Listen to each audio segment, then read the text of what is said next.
Hello दोस्तों, नमस्कार। मैं हूं आपका दोस्त योगेश और आपका एक बार फिर से आप सभी को स्वागत करता हूं आपके अपने favourite YouTube channel RL learning classes पे। तो जैसा कि हम वीकेंड स्पेशल रीजनिंग चलाते हैं, उसमें रीजनिंग में हमने देखा था कैलेंडर हमारा चल रहा था, हमने पार्ट 4 तक कवर कर लिया था। आज हम पढ़ेंगे पार्ट 5, कुछ क्वेश्चन करेंगे। लास्ट टाइम पे हमने जहां छोड़ा था उसके आगे। चलिए वीडियो शुरू करते हैं। तो हमारा फर्स्ट ऑफ क्वेश्चन है कि 15 अगस्त 2012 को हमें दिखा थर्सडे है, या अभी थर्सडे होगा नहीं, आप चेक मत करने लगेगा कि 15 अगस्त 2012 थर्सडे है कि नहीं। ठीक है, तो 15 अगस्त 2013 को 12 को थर्सडे है, थोड़ा फंबल हो रहा लगता है। If 15 August 2012 is Thursday then 2 October 2013 is. ठीक है, तो आपको ये फाइंड करना है। तो कैसे फाइंड करेंगे, आइए शुरू करते हैं। तो जैसे कि हमें 15 अगस्त 2012 से पहले 15 अगस्त 2013 तक के हम और डेज निकाल लेंगे। तो हमारे और डेज कितने आएंगे 15 अगस्त 2012 से 15 2013 तक 1।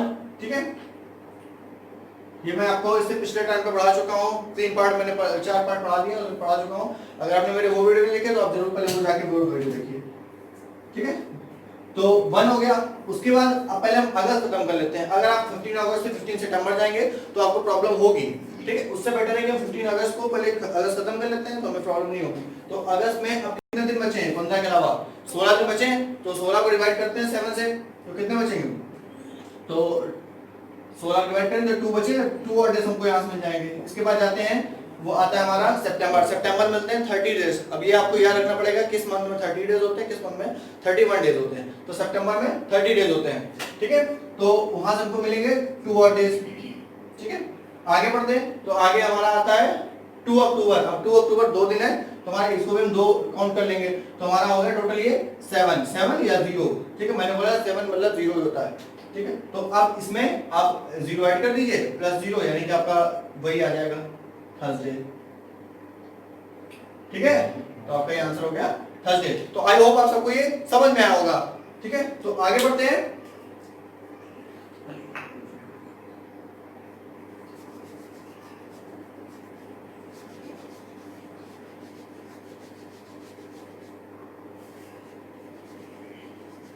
ठीक है, तो मैं इतना एरेज कर देता हूं। आगे हम लोग नेक्स्ट क्वेश्चन करते हैं।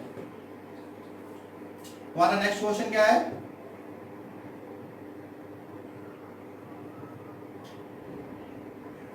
इफ 11 अप्रैल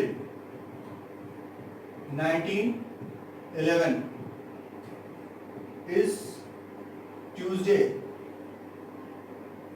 ठीक है, तो 17 सितंबर 1915 वॉट। ठीक है, इसके मैं ऑप्शन लिख लेता हूं यहां पर। एक हो गया फ्राइडे, फिर आता है वेडनेसडे, मंडे और लास्ट हमारा सैटरडे। ठीक है, तो अब इसको कैसे करेंगे, तो आइए वो देखते हैं। वैसे ही हम लोग को करना है, क्योंकि पास एग्जांपल आप सीधे सीधे भी कर सकते हैं। मैंने आपको एक तरीका और बताया था कि अगर पास ईयर्स हो तो आप कैसे कर सकते हैं। ठीक है, बट हम इसी मेथड से जाएंगे। तो 11 अप्रैल 1911 से हम जाएंगे 11 अप्रैल 1912 तक। ठीक है, बट एक इसमें चीज नोटिस करने वाली है। पिछले वीडियो में हमने देखा था, पहले में आज लिख लेते हैं 11 अप्रैल 1912। इसमें एक चीज नोट करने वाली है कि पिछले वीडियो में हम अगस्त से सितंबर तक गए थे, तो उसके बीच में हमारा कोई लीप ईयर नहीं था, क्योंकि 15 अगस्त 2012 में 2012 is a leap year, but वो फरवरी पहले निकल चुका था। लेकिन यहाँ पर हम जाएंगे तो बीच में हमारी फरवरी काउंट होगी और 1912 इज अ लीप ईयर। ठीक है, आप एक बार चेक कर लीजिएगा, 1912 इज अ लीप ईयर। तो हमको यहाँ से मिलेंगे और डेज कितने मिलेंगे 2। ठीक है, 11 अप्रैल से 1911 से 1912 तक। ओके, एक ईयर आगे जाएंगे तो 1913 1, 1914 इज 1 और 1915 इज 1।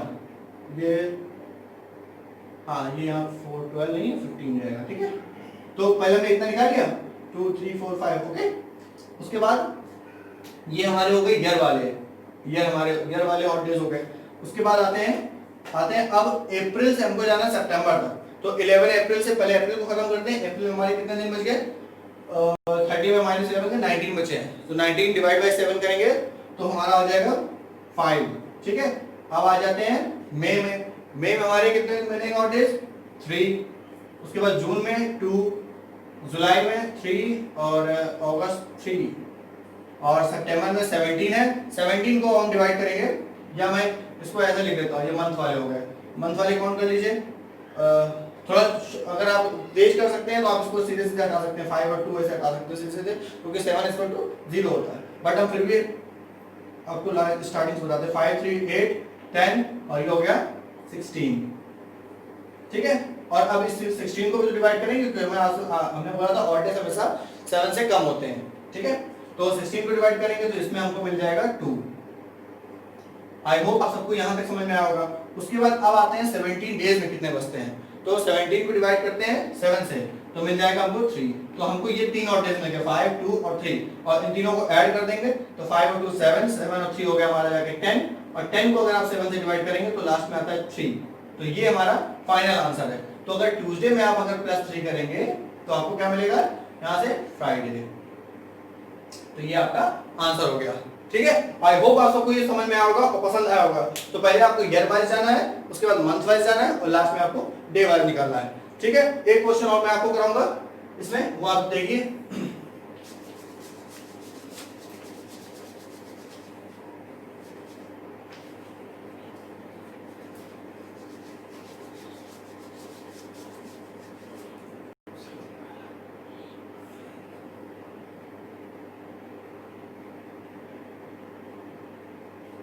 क्वेश्चन नोट करते रहिएगा, और पसंद आए तो प्लीज लाइक करते रहिएगा।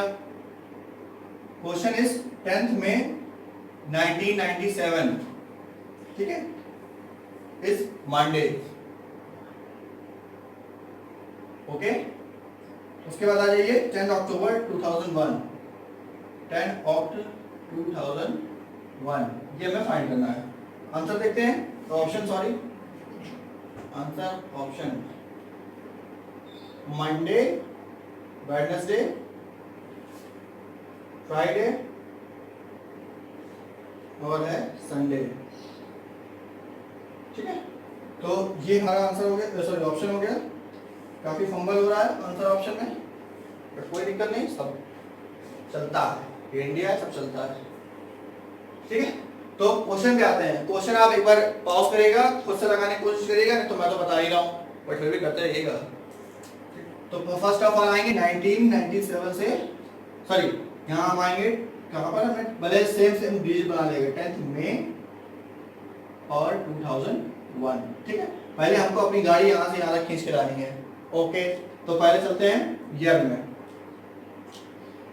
1997 इज अ नॉर्मल ईयर, ठीक है, और यहाँ बीच में अभी पड़ेगा 2000, ठीक है। तो 1997 से जब जाएंगे 1998 में तो कितने और डेज मिलेंगे, 1, फिर 98, 99, और जब 2000 में जाएंगे तो हमको मिलेगा वहां पर 2, क्योंकि वो लीप ईयर होता है, और 2001 में आएंगे तो हमको मिलेंगे 1, ठीक है।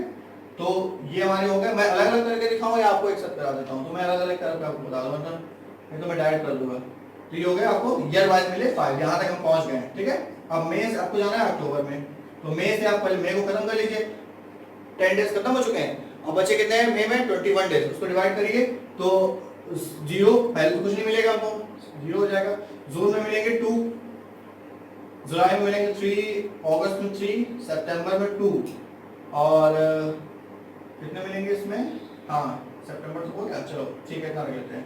तो 3 3 6 2 8 10, ठीक है, और 10 को फिर डिवाइड करेंगे 7 से तो मिलेगा हमें 3, ओके।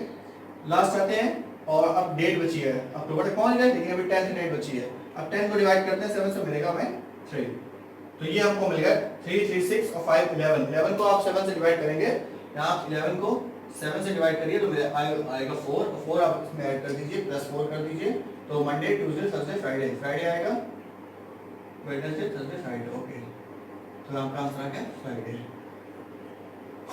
तो आई होप आप सबको ये समझ में आया होगा। तो 3 टाइप के क्वेश्चन मैंने करा दिए। प्लीज अब इस टाइप के क्वेश्चन गलत नहीं होने चाहिए, मैं आप सबसे रिक्वेस्ट करता हूँ, क्योंकि बहुत लोग फिर भी गलत करते हैं। तो अब आप लोग क्वेश्चन ये मत गलत करिएगा, ठीक है। अब आते हैं एक बिग सरप्राइज क्वेश्चन पे। क्या है क्वेश्चन हमारा, वो लिखता हूं मैं।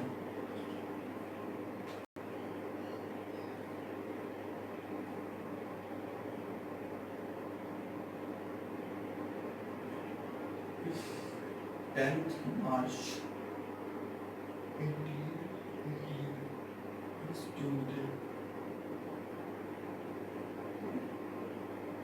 10th March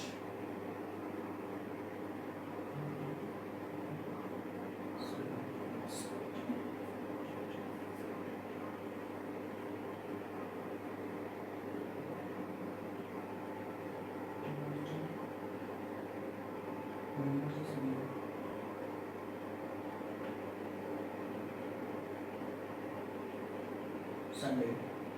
ओके, तो ये है हमारा क्वेश्चन।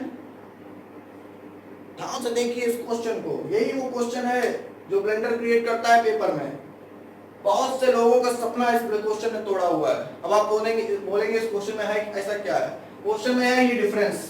मैंने आपको पिछले वीडियो में बताया था कि अगर डिफरेंस पास होगा तो आप इजीली कर लेंगे, बट अगर डिफरेंस बड़ा हुआ तो ये क्वेश्चन बहुतों को तोते उड़ा देता है, उड़ा चुका है। ठीक है, इस क्वेश्चन को आप कैसे सॉल्व करेंगे आइए वो सीखते हैं। इस क्वेश्चन की सबसे बड़ी मिस्टेक क्या है वो भी मैं आपको बताऊंगा। तो डेट से कोई प्रॉब्लम नहीं है क्योंकि डेट सेम है, प्रॉब्लम आती है इसमें। अब आप कहेंगे कि इसके बीच का डिफरेंस कितना है 39 को डिवाइड करेंगे 4 से, आ जाएगा आपका कितना 9। ठीक है, क्योंकि हमको लीप ईयर निकालने पड़ेंगे। पहले हम इनके बीच का डिफरेंस निकालेंगे। डिफरेंस कितना हमारा 39 और 39 के फिर लीप ईयर निकालेंगे तो लीप ईयर हमारा आएगा 9। ठीक है, बट यही तो ब्लेंडर है, यही मिस्टेक है। ठीक है, मिस्टेक कैसे है? अब आप उंगलियों पे काउंट करिए। अब आप उंगलियों पे काउंट करिएगा कितने इसके और इसके बीच में कितने लीप ईयर आएंगे। तो काउंट करिएगा तो 20, 24, 28 आप साथ में काउंट करते रहिए, मैं भी आपको काउंट करके बता रहा हूँ। 28, उसके बाद आएगा 32, 36, 40, 44, 48, 52, 56। ठीक है, 56 काउंट कर लिया मैंने, मुझे 10 मिले। अब आप सोचेंगे यहाँ पर 9 आ रहा है क्योंकि बचपन से हम लोग को यही पढ़ाया गया है 4 से डिवाइड करो आंसर आ जाएगा। ठीक है, बट यहाँ पर एक थोड़ा सा ट्विस्ट है तो उसी लिए मिस्टेक करता है क्वेश्चन। तो आइए वो देखते हैं ट्विस्ट क्या है। ठीक है, बिकॉज हम लोग, अच्छा मैं आपको सिंपल एक क्वेश्चन देता हूँ कि 2000 है, ये ईयर हमारा 2000 है। ठीक है, और पूछा गया 2020 तक कितने लीप ईयर होंगे, तो आप सीधे सीधे बता दें 20 डिवाइड बाय 4 इक्वल टू 5, तो आपको मिल गया 5। वहां 5 ठीक है बिकॉज ये हम लोग खड़े हैं एक मतलब लीप ईयर में, या मैं बोलूं सेंचुरी ईयर में। ठीक है, but 1818 is not a leap year और not a century year, 1818 is a normal year. ठीक है, तो नॉर्मल ईयर से हम कैसे जाएंगे वहां तक, तो हम इसको तो काउंट नहीं कर सकते। तो यही हमारी मिस्टेक कहती है। तो आइए हम देखते हैं वीडियो कि कैसे होता है। अगर आपको मेरा बोलना ना समझ में आया तो आप देख लीजिए। ठीक है, देख के कर लीजिएगा। तो पहले तो डिफरेंस निकालेंगे आपका, तो वो तो 39 आएगा बिकॉज इनके बीच का डिफरेंस है। उसके बाद आप क्या करेंगे, उसके बाद आप इसको 2 रेशियो में तोड़ लीजिए, या मैं ऐसे बोलता हूँ 2 रेशियो में आप सीधे सीधे तोड़ लीजिए। पहले तो 1818 के बाद देखिए आप कि कौन सा आपका लीप ईयर है। तो 1818 के बाद जाहिर सी बात है आपका अगला जो लीप ईयर होगा वो 1820 होगा। एम आई राइट? तो उसको आप अलग से काउंट कर लीजिए 1। ठीक है, और फिर प्लस करिए। अब आपका लीप ईयर अब आपका ईयर 1818 ना होके 1820 हो गया। अब आप 1820 से 1857 के बीच का गैप निकालिए। कितना गैप आएगा 37। ठीक है, अब उस 37 को डिवाइड करिए 4 से, कितना आएगा 9। तो 9 आपको लीप ईयर मिल जाएगा, समझे? तो बस इसको भी ऐड कर देना 9। ठीक है, तो इस तरह से ये आएगा।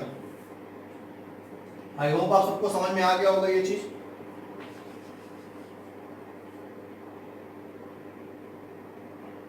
तो ये आपका टोटल हो गया 49, और 49 को आप, क्योंकि 49 ऑड डेज आ गए, 49 को आप 7 से डिवाइड करेंगे तो आपका आ जाएगा 0, क्योंकि कोई हमारा रिमाइंडर नहीं बचेगा। और आप ट्यूसडे में अगर आप 0 ऐड कर देंगे तो आपका ट्यूसडे ही आ जाएगा। ठीक है, मजा आया लाइक करिए, ना मजा आया तो कमेंट करिए, और बहुत ज्यादा मजा आया तो शेयर भी करिए। ठीक है, तो इस तरह से मैंने ये सॉल्व कर दिया है कैलेंडर के। आज हमने कुछ क्वेश्चन किए और मोस्ट इंपॉर्टेंट क्वेश्चन है ये क्वेश्चन जरूर आते हैं। मैं एक बार सीधे सीधे डेट वाइज क्वेश्चन, अच्छा हाँ, एक लोग आप क्वेश्चन ये पूछ सकते हैं कि हम इसको मतलब फाइंड, ये अगर हमें नहीं दिया गया है, क्योंकि हम ये भी तो फाइंड करना आता है सीधे सीधे। अगर हमें डेट दिया गया है और मंथ दिया गया, सब दिया है, तो सीधे सीधे इसको ही फाइंड कर लेते हैं, इसका जो आंसर आएगा वही लिख देंगे। बट ऐसा नहीं है। ऐसा इसलिए नहीं है क्योंकि ये जो दो चीजें दी गई हैं इस पर हम लोग उतनी देर से गौर नहीं करना है, ये भी गौर करने वाली चीजें हैं। इफ, ठीक है, क्वेश्चन ये पूछता है इफ 10 मार्च 1818 इज ट्यूसडे, जरूरी नहीं है कि 10 मार्च 1818 को ट्यूसडे हो, वो बोलता है इफ, अगर है तो। ठीक है, हिंदी बोलो अगर है तो क्या होगा। ठीक, अगर ये दो चीज ना दी गई होती तो फिर आप आंसर निकाल सकते थे, बट क्वेश्चन वाला देता है। ठीक है, तो आपको इस तरह से फाइंड करना पड़ेगा। तो ये मोस्ट इंपॉर्टेंट क्वेश्चन है, सीधे सीधे आपको आंसर नहीं निकालना, इस तरह से मैंने आपको बताया। फिर भी आपकी अगर कोई क्वेरी हो तो आप हमें कमेंट बॉक्स में जरूर लिखिए। मैंने अभी बोला आपको प्रॉब्लम हो तो कमेंट बॉक्स में जरूर लिखिए। फेसबुक पे बोल सकते हैं आप, हमें व्हाट्सएप कर सकते हैं, किसी भी तरह से करिए। ठीक है, क्वेरी हो तो आपको, बाकी पसंद आ तो लाइक करते रहिए। ठीक है, तो मिलते हैं अगले पार्ट में, और कुछ क्वेश्चन कराऊंगा इसके साथ। मैंने अभी खत्म नहीं हुआ ये पार्ट, बने रहिएगा हमारे साथ। चलिए फिर मिलते हैं अगले पार्ट में, तब तक के लिए जय हिंद।